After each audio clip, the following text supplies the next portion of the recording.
Hello, this is the Harvard Light. I'm Mary. I give a conservative take about the world around me. Feedback is immensely important. Can't stress that enough. So, you want to reach out to me? Feel free to reach out. So you can do this through email and then YouTube. So email, you get immediate response. YouTube, I graciously appreciate that when I get them. So feel free to use both methods to, reach out, communicate. All right, so I'm on a lot of different platforms, but also the power of word of mouth is very influential. Influential it gets a bad rap, but let's use it for what it is. The influences in good ways to get the word out about the Harvard Light. I got to do, hey, you want to tell your friends, loved ones, hey, I know about this show. I don't know if you heard of it. It's called the Harvard Light. Type it in, check it out. Be greatly appreciated.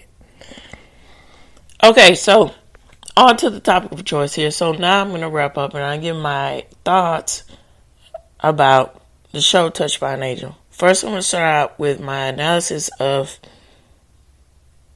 certain episodes, certain seasons, and the variations of the characters and the change and all of that. And then I'm going to end with the facts. All right, let's go on and get this afloat. Here we go.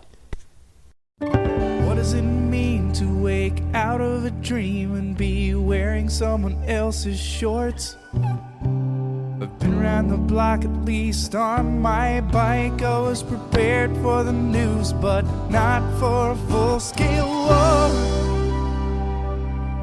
Found me an answer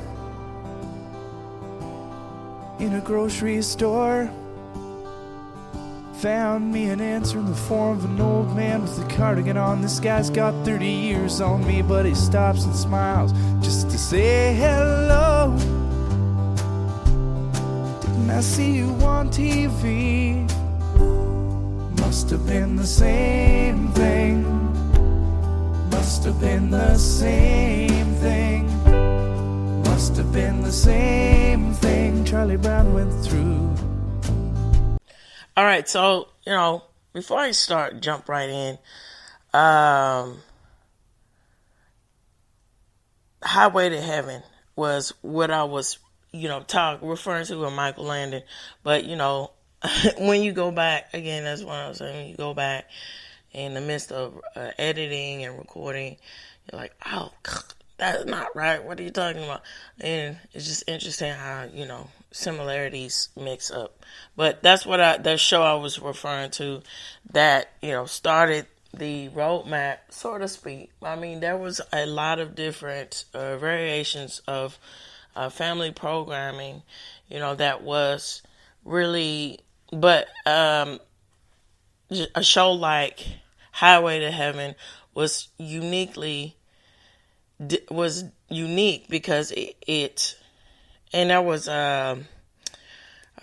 George Burns, the comic, with the movie about an angel or something like that, or God or something like that too, in the 70s. And then, but these things focus universally, the tie-in is Christianity, spirituality.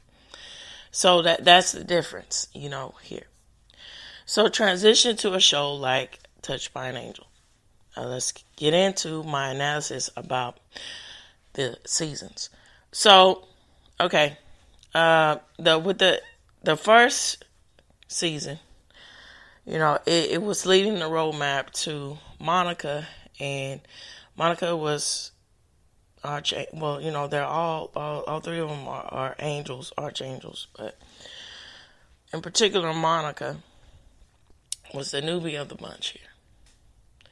And so, Delarice, her character, Tess, I think, Tess here, they are both in the position, unique positions. So Tess is giving her the ropes, and Monica is, as I said, a newbie, and she is interesting. She's an angel, but at the same time, the way they wrote her character, she's sent on Earth to observe and learn about particularly human nature. So most of the decisions that she makes through the first season all has to do with her learning the complications of humans and the decisions that they make. And so, she expresses throughout the first season how, how much, love and grace and understanding that she has, for people. But at the same time, it's really interesting how they write her character, because they write her character in the means of a person who doesn't really understand the way that things work in the world. And so that's very adamant into the aspects of how religion, particularly with Christianity, and particularly with the aspects of how angels are seen and thought about in our society, the placement of everything is. Because it's really, to me, from my point of view, is making a lot of commentary about the aspects of how, it's far better to, when you are making decisions about things, it's far better to, have a full grasp or an underlying understanding. But at the same time, it's quite interesting here, when you don't quite know the situation, you're learning, you're getting your feet in there to learn. And the mistakes that you make, it builds character, and it shows the determination of where you're gonna go next and how you learn from these, mistakes here. So, first episode, right?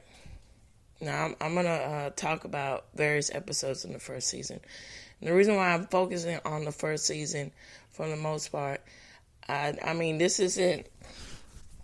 It's kind of quite obvious, but people have their own opinions about it. So I particularly think that the first season is pretty much the golden speck of all the roadmap of the show, the element of the show, and then versus the middle part, the second part, middle part, and the end, how that plays out. I say this because in the beginning, this is where they're really putting their gusto in it. Now, there's always outliers. There's always shows that only get better. It actually gets better as the series goes along. But that's something that I think is very interesting in the way in which this show developed, because it seems as if the way the series developed through the 4 seasons that it was on air, it actually enhanced the rule, or the understanding, or I would say the golden rule of, and also the rule of, the understanding of this, that, finding that roadmap, and then that old adage of being in a fork in the road and making decisions.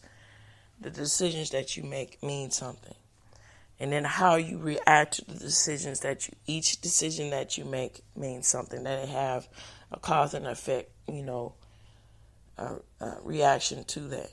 And then it's always good to have somebody, smack you down the sides, so to speak, or to reinforce, to reevaluate and have you re-examine your thought process and rethink about your decisions, and give you your choice of free will of what to do next. So, getting back. So the first episode is quite interesting because it focuses in on a father and son, right? And so the son, you see him, he is on a bus. So he's very young. He looks like he's no more than probably 9 or 10, maybe a little bit older than that. And so it starts out with Monica and Tess, sharing and talking. And then Tess is, warning her and telling her about, different aspects of what not to do, essentially temptations of what to avoid, what to do, this and that, and everything. And so she tells her, she says, okay, so this is your first assignment. And it was this little boy here. And so she observes and notices what he's doing. And he's, stealing. But she does something very clever in order to get him into understanding that why don't you rethink about what you're doing? But it's very clever in which they have the dynamic of why she's there and then what she's doing, right? When they because it goes on that level of these adages that are seeped into our culture, particularly Western culture, particularly American culture, about angels or about the aspects of a stranger. You never know who they might be. They could be, with the aspects of the end result that it could be an angel. So you have to watch, how you behave, right? And so you realize that this boy isn't just a runaway. He actually has a home to come to. And so when he goes to his home, his father is there. And, he it inadvertently works out because he's before they get there, the little boy mentions that, his father is looking for a nanny. And so she says the reason why the little boy, too, doesn't mind her presence is because he got into a serious situation to where she showed herself that she's more than just, a concerned an adult. Like she's not really a stranger. She's there. She is there for a reason. Because, he was walking through the alley and then you could say, this is a symbol of walking through the darkness or not having a light, losing your way, losing your path, And these kids are accosting him, trying to get him into, they're taking from him. And then the whole adage too, this is more of a sort of, you can see it from this point of view. But there's a lot of, this is also, these undertones are also presented a lot in the Christian faith. But anyhow, with Hinduism, with the karma, you get what you give back to the universe, so to speak. And so they're stealing from him. And so, Monica shows herself in a way in which, he's like, oh, okay, she's more than what it seemed. But he, him being which is quite interesting, and I think it's very clever in the ways in which they particularly chose a child, to have this interaction, because, for the most part, children aren't so they'll rationalize something that doesn't make sense by using the suspicion of belief, or it's got to be something, because they're still at that point of believing in imagination. Like, imagination is still very prevalent in their minds. So, like, it's my slip of the hand with magicians, particularly, at that time was quite interesting because, magicians were very popular. So, he says, I wonder how you did that. I saw that, this magic trick or something or whatever. And he was, rationalizing by saying, okay, there's got to be something there. But, I trust this person. Excuse me. I trust this person, so I'm going to let my guard down. And so she when they finally get to his home and she introduces herself to his father, she says, the reason why I'm here for the nanny position. And he looks at her like, and she's like, well, when his father leaves the room, she's like, what do you want me to do? I can't just say, hey, I have to make it reasonable for the reason why I'm here.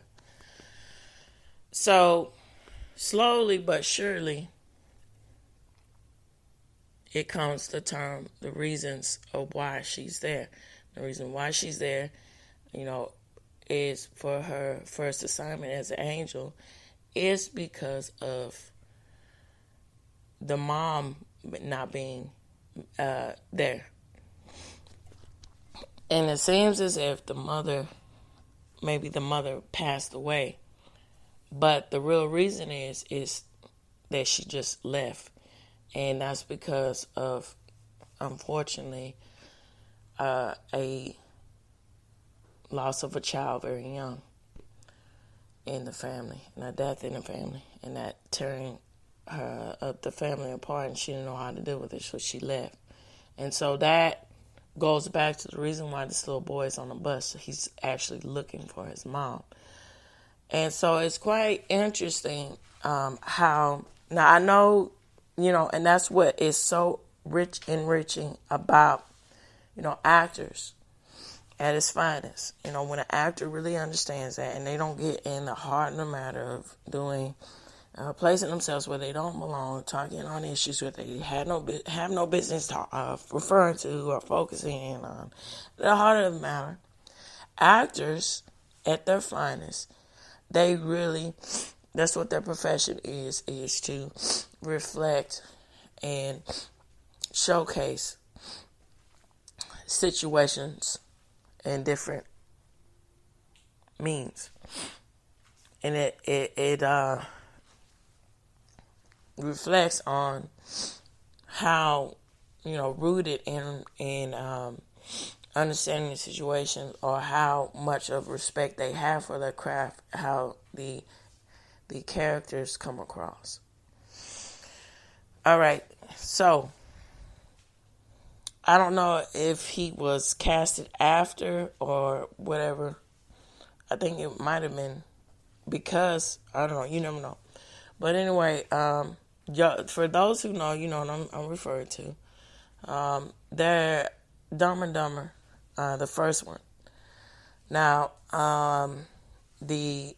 turns out, I guess you can equate him as the villain in the show. In the movie, where he was trying to, the reason why he got close to Mary, the character Mary that Lloyd is looking for and in love with, so he could take all their money, steal all their money. Now, that actor was actually the angel of death in the first season of the show. And the way in which he portrayed the angel of death was quite unique, because he was very graceful, and you know, it was like a sort of like a best way I can describe it is like a Hallmark character that's kind of grounded in reality.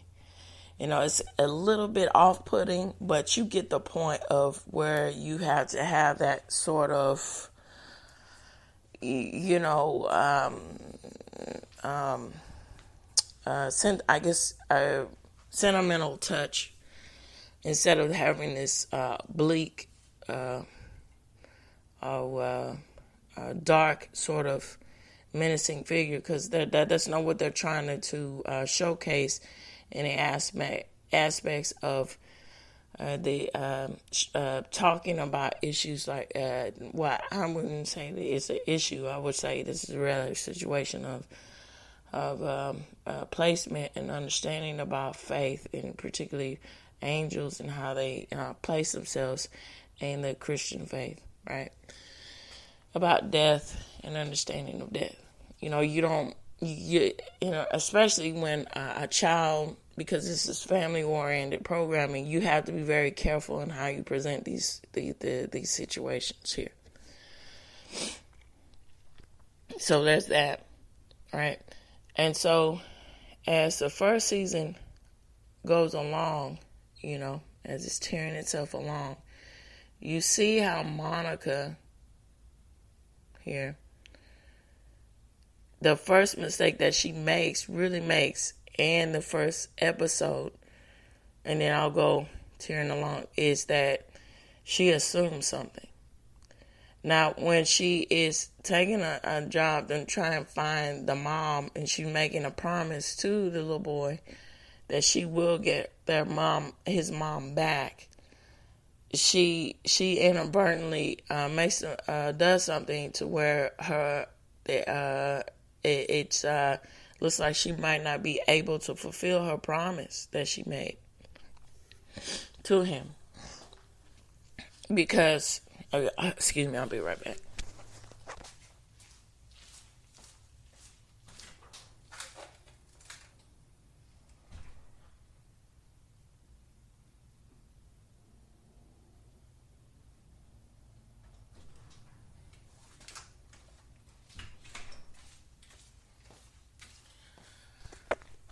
Because the little boy, he shows her a picture of his mom that he made on the refrigerator, and he said that she liked this thing about wearing a star necklace or something, and he said he just chalked it up to, it must be some girl or thing or womanly thing. Now and when she finally, she thought she did track. See, that's what's interesting about this situation, the mistake that she made. Now, she did track down the mom, but inadvertently, the person who was wearing his mother's star necklace was the wrong person, and her father, because I'm thinking, I don't mean to say that, because I'm thinking about the Tess, and at the same time, little boy. So it's getting, but his father is a cop, and so he had mentioned before Tess left to go find his mom that he was on he had to go out for a stakeout, and so not Tess, Monica. So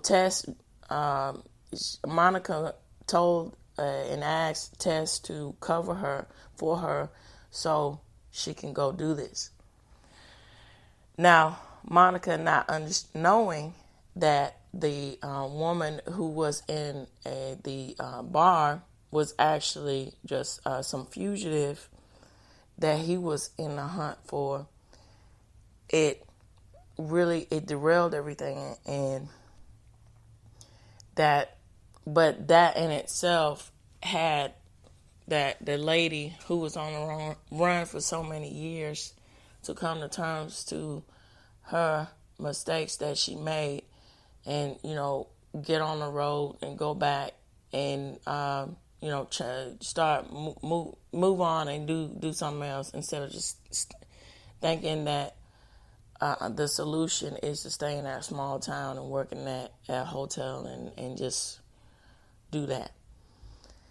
Now, getting on to the more layers here to the story, which was, I find, why a series like this was really something else. They got the green light to be on, TV, at that, general public television here. All right, so she eventually, the second woman that was working at that hotel, it was his mom. Now, the thing is, when she found that out, and, Monica let her know that, your family, the way that, hey. I'm looking for you. I'm right here. I'm recording, baby. I need to finish, okay? That your mommy needs to finish, okay? That your family, wants you back. She said, well, Monica didn't really handle it with, the way because, again, this whole thing with, it takes, if you choose to, it takes observation and really understanding, the dynamic of people, and then be able to read and understand and seeing everything from, and then being, empathetic about, someone else's perspective about it. But, her intentions were really good, but the way it would say it, how she just, it was hard because, that's that thing when unfortunately, most of the time when you're confronted with something that you have to internally change, that is wrong, that you've done, it can be very hard for people to come to terms with that. And so that was what was wrong. And she said, well, you know what? I don't know if I can do this. I don't know. And the mom said, I don't know if I go, because where was God? Where with the loss of my baby, where was God? Why would God do something like this to me? And she said, Monica said, well, you don't understand that the angel who was there with your baby was there, but it was her time. And, essentially that's what she was alluding to. And it just broke her heart, and she couldn't even really deal with that. She's like, and so she left, and she left with this particular vehicle that Monica helped restore.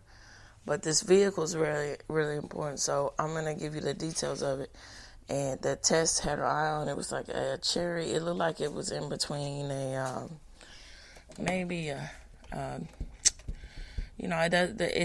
it's funny because a lot of times in television and movies, they kind of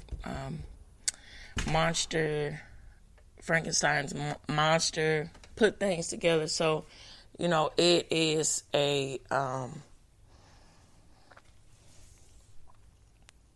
maybe a Chevelle, maybe a Mustang, but it's a really nice cherry car here, with the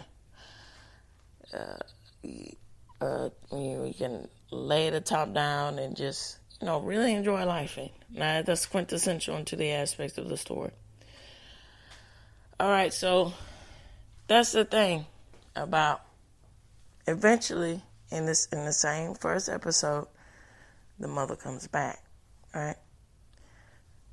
And she says, I'm tired of driving. I know I need to be with my family. And it works out. And they're all whole again. But interesting enough, see, this is the thing that it was setting Monica to truly, because Monica a lot, and you see this showcase throughout the seasons. Monica is talking to God. Monica is saying to God, "Hey God, hear me out. Like, why, and or essentially the running thing is crying out to Him when things aren't going your way, and essentially saying, why have you forsaken me? But Tess comes and says, well, God is not forsaking you. He is here with you. Tess reminds Monica of the grace and understanding of the Lord, and the grace and understanding of situations. Sometimes situations aren't what you think. You have to reevaluate yourself. And see, this goes a lot into the undertones, into the aspects of free will, and when it comes to the Christian faith. And this is really, really important to the foundation, to the aspects of why Christianity is at just such a beautiful religion. Because at the forefront, if you don't take anything else away from Christianity, or, not everybody feels the same, which is great.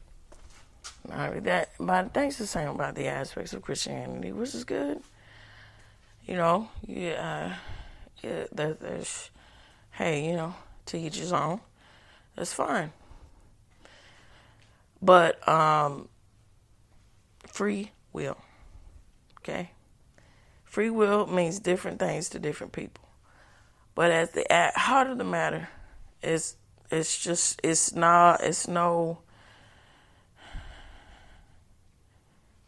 really no wiggle room. It's really straightforward in the aspects of how adamant it is to understand in Christianity. Free will is very important. Now, what I mean by this is a lot of different situations in the Bible. People are presented with the aspects of what does free will actually mean. Now,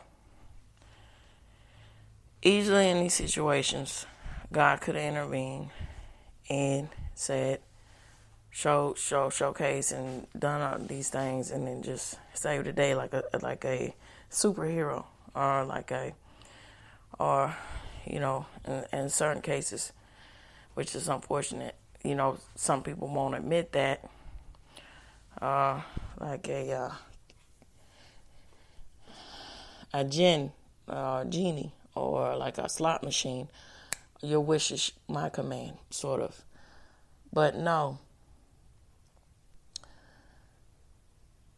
Free will is at its best, and that's why God showed Himself back on earth with the humility of being a human, to understand how His love and grace for humans goes astronomically beyond our understanding.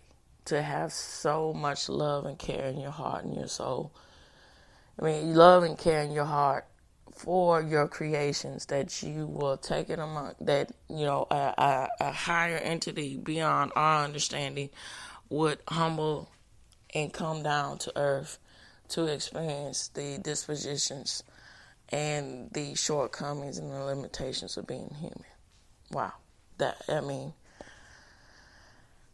is, makes you, when you think about that, it can make you speechless, So getting back to free will, like I said, that it was a tremendous understanding in the aspects of free will. Now, Monica didn't know, Tess didn't know. Monica was hoping, but she was getting down on her knees. She was saying, God, please let this work out. I had promised this little boy. I don't want this little boy to go on another night, go on without his mom. He can't make it without his mom. He needs her. And I don't want this man to go through another restless night without his wife. Right? They don't deserve this. Please, God, don't forsake me. But that's the thing. That's the thing. And that is the very healing and reflective, truth about free will. Either things work or they don't. In this case, it worked. She came back and they're whole. And unfortunately, it's reflective of the reality situation in which outside in the reality in which we all live in, things don't always work out, and devastation happens. And that Bible, man, can't stress enough. It pinpoints to a lot of things, and the regiment of the aspects of how to conduct, when just how to mobilize, understand these things, understand these concepts, and like I said, if you do not take anything else away from the Christian faith, I will stress this about the aspects of free will. It can really put into place about the aspects and the elements of understanding. It's far better to have that element in your life of understanding. It's up to you to make your own decision where you go, where you don't go. But adamantly, it's up to you. And then when God sees the choices that you make and the mistakes that you learn from, my goodness, your life really opens up if you choose to. Again, free will. All right, so when we get into the second seasons, and then, all the way to the fourth, they had this overarching tone of the aspects. It's becoming more, dynamic of becoming more. Best way I can describe this is without rambling on and on. I'm not rambling, but I'm trying to be as specific, in my analysis, so you understand what my take on analyzing, so you know what I mean here. Best way I can say it is kind of being a little bit different, but being on the edge of, family must-see programming of that time. Where you get very notable stars of the time being showcased, in the series and learning lessons and all these kind of things. For instance, Melissa Joan Hart, and it was quite interesting. I don't know, Jack Black, him being in an episode, and I don't really know his name, but he's been on a lot of different stuff. But recently, Sonic movies, Hedgehog and everything. The main one, that takes him in, the male lead, he's in it, and so forth. So and people, really notable people, and going through different situations, and to reevaluate the elements and the understanding of the Christian faith, of how things work and play out, and also with the aspects of talking and addressing in a way to where it's relatable about the secular world and the religious world, Christian world, and how clashing of the two. I wouldn't say clashing of the two, merging the two together, and how people, think faith and elements, or not faith, or not believing, how that plays out in their life, everyday life. And I know I give a lot of credit to the aspects that a show like this was being greenlit, And I think it was just the right time, too, with, I don't know. It's just really, I have a whole lot of respect. I'm going to end on this. I have a whole lot of respect that when people, whether it be entertainment or so forth, when they understand the cultural landmark, they see where it is and say where it's going. Okay, bet, let's do this and see how it works. And let's present it to you and see what it does. All right, so this said, all this said, I'm ending the facts here, okay? All right, so here we go.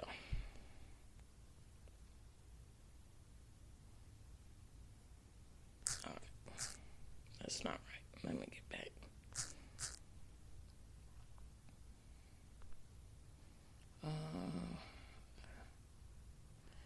Okay.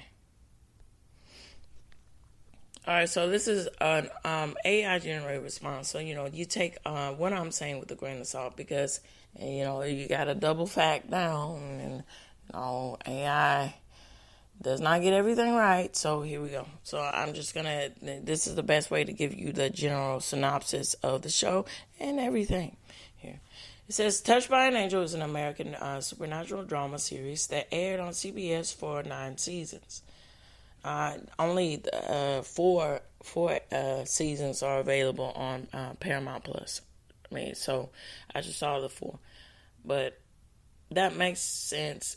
It might have been 9 seasons. I'm not quite sure, but I saw it as a kid, so you don't really look at all of that as a kid. So anyway, so for the 9 seasons from September 21st. 1994 to April 27th of 2003, it totals 211 episodes. Now, it was created by John Massis and executive producer Martha Williamson.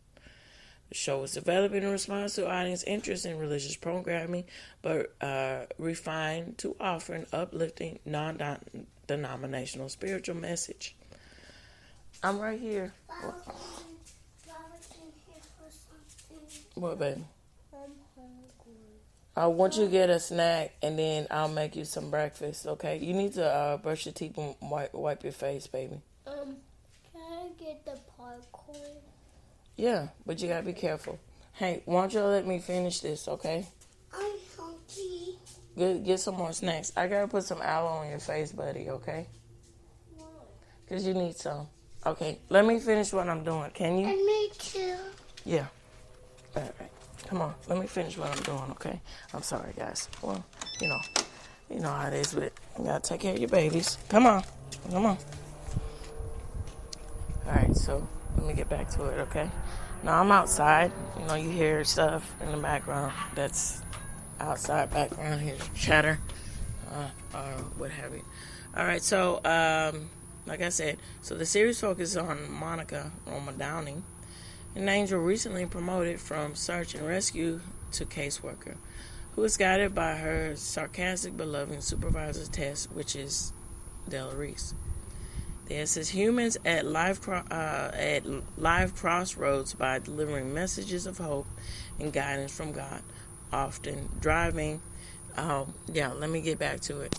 Now that the car that they were driving, that has slipped my mind. It's very symbolic on the aspects of them going. She actually, the lady from the first season actually gives her that gift as an offering, because the way that she gives it to her is a peace offering of understanding that I'm truly at peace, and here's my gift to you for helping me understand this. And so it's like they're in a ever-moving and symbolic of an ever-moving journey, a peaceful journey for them to be in this vehicle. All right, so let's get back to it. It's a 1972 Cadillac Eldorado gifted to them in the pot episode. All right, so key and narrative elements included Andrew was decided that he came in around mid part of the second season. So Andrew, and it was interesting in his dynamic of his character as an Angel. Like he's more, I don't know, the best way I can describe his character. He was in between being, serious when he needed to be, but very clever and cunning. Because he kind of reflected a lot of the times the way in which male lead characters were written at a time in the 90s, going on to the early 2000s, where they were,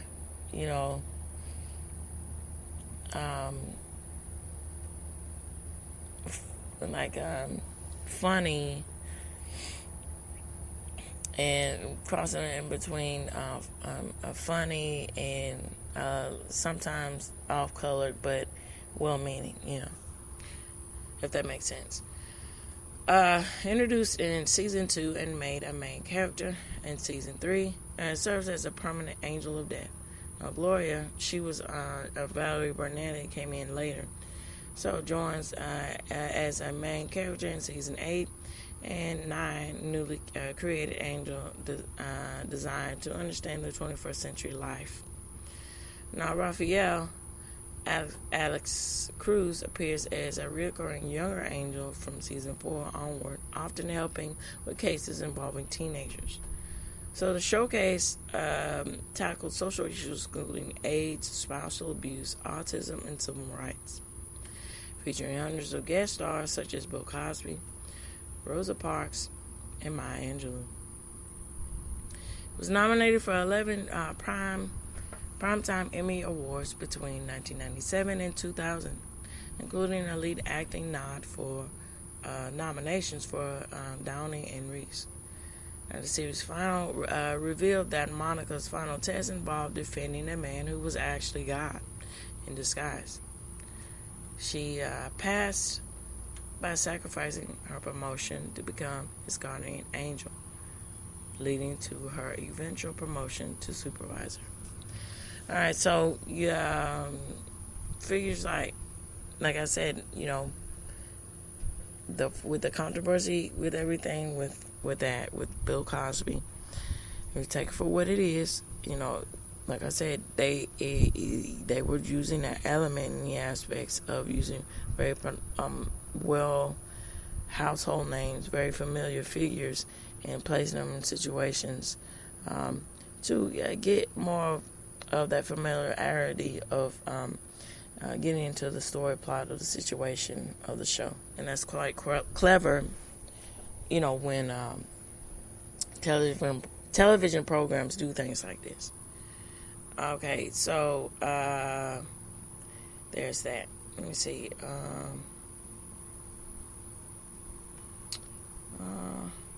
All right, let's see what this says. Let me see. Now,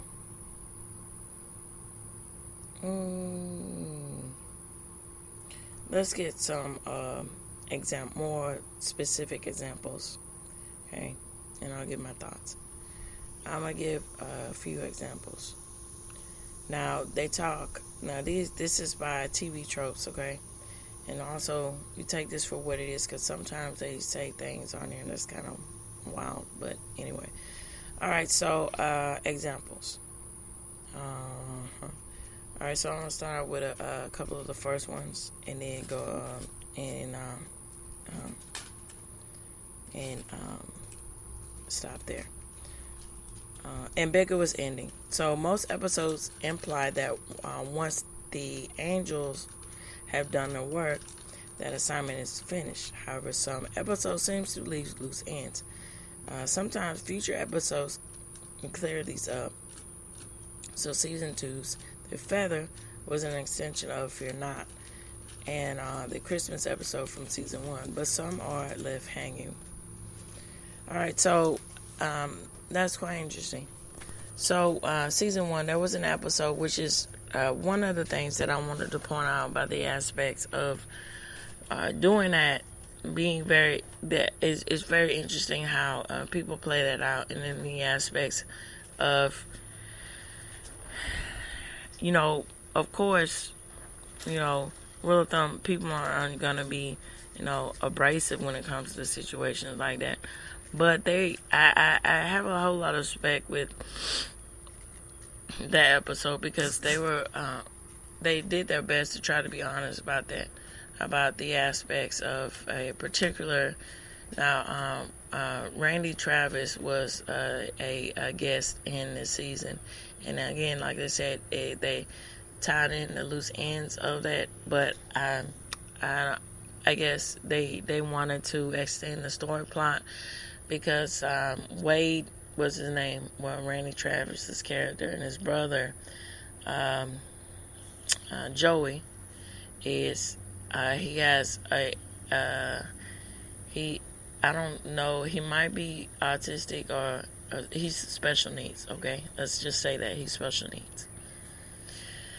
So the way they present Wade and Joey is quite interesting because it's really, bound in a reality situation. What can happen a lot of times, you feel like they were just being honest about the situation. You feel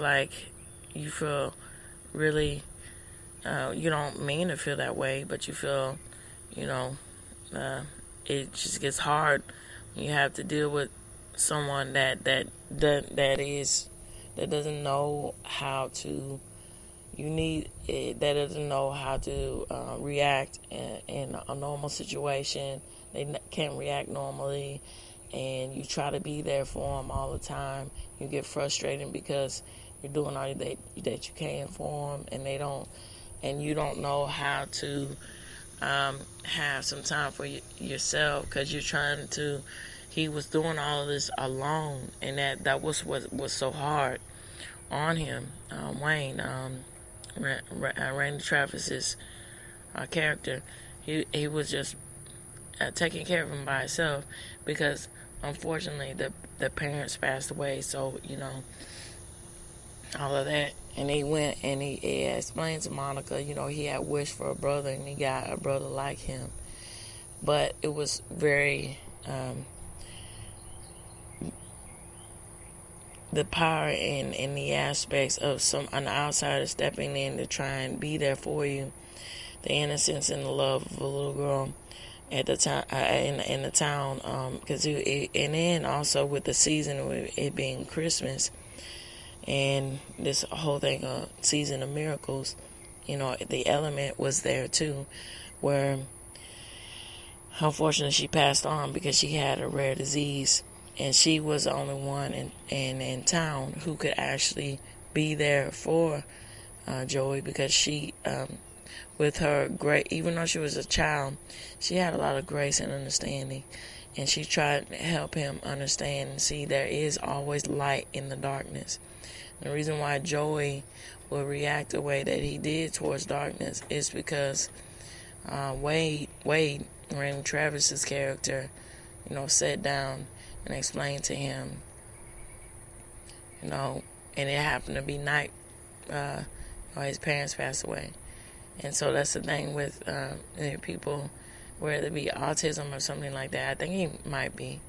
They don't really forget, and so he kept that. That's why he made it adamant, and I can't be out in the dark because he was holding on to that fear, and that's quite remarkable, but for the feather, it is like an extenuation. I guess they were trying to say, well, a charlatan coming into town to take advantage of Joey and the other people in that town about the aspects of faith being tested, and I guess that's what they were doing with that. So that's interesting.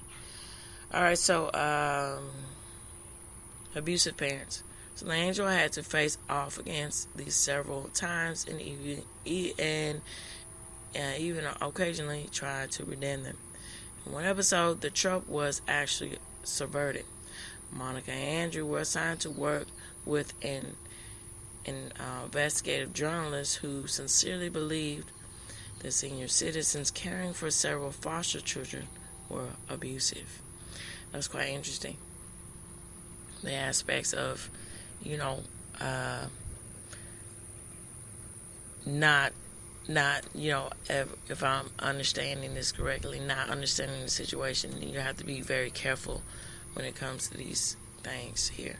That's quite interesting. And so, now this is also the elephant in the room, the situation, in which I think that, at the time, it makes a lot of sense for them to have, a episode like this because of the wave in which was showcased a lot, in the cultural landscape of the 90s and so forth, which leads to the dot consensus, I guess you can say. Reality situation. It's just one of those things where, that whole adage where loudest voices in a room make the most impact because they're the loudest voices. So anyway, let's go on. So it's appropriate for a show to air like this at the time. Alright, so abortion fallout drama. In one episode, the angels are sent to counsel an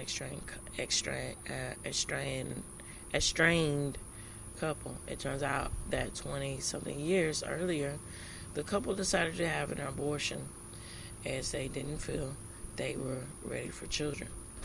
They were never able to conceive again and have spent the subsequent time regretting their decision and feeling that they were being punished for it.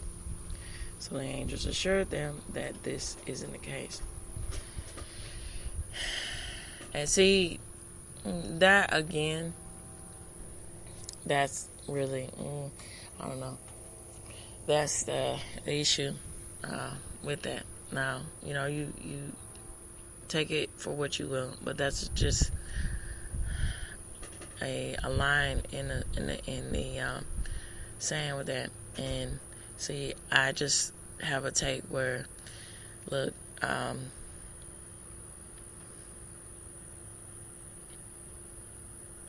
you should never have that sort of disposition where you think that it's okay to just take another life just because it's an inconvenience to you. No matter the situation, you just shouldn't do that. And to, get in a territory of saying that, it's okay to have that kind of element with Christian faith.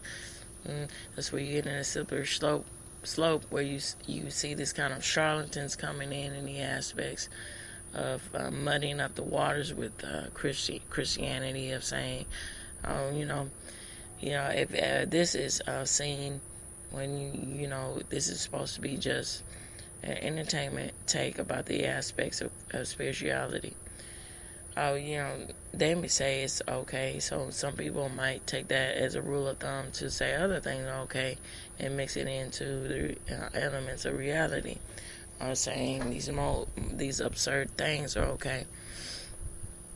A really good example of this is